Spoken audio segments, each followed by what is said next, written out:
الفيديو اللي قدامكم ده وصفة بالمانجا عجبتني قوي، بس انا هعملها بطريقة صحية بسكر ستيفيا. فلو عايزين تقدموها للضيوف بطريقة لذيذة وشيك في التقديم قدموها بالطريقة دي. يلا بينا.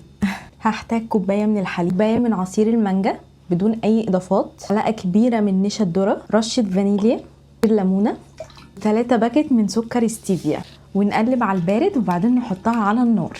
هحطها على النار ونفضل نقلب لحد ما القوام يتقل يبقى زي قوام المهلبيه كده، وبعدين اصبها في كوبايات وادخلها التلاجة 4 ل6 ساعات تمسك نفسها كده. واول ما طلعت من التلاجة حطيت على الوش قطع كده من المانجا سليمه، هيبقى طعمها حلو قوي في التقديم وكريميه. حاولت احط سكر ستيفيا بس للاسف انا ما عنديش ترش زي اللي هو استخدمه، فحاولت اعمل بالمعلقه زي ما هو قال، بس هي بصراحه ما ظبطتش معايا، ما عرفتش اظبطها خالص، فاستغنيت عن الطبقه المقرمشه اللي فوق دي وزبدلتها بقطع من المانجو.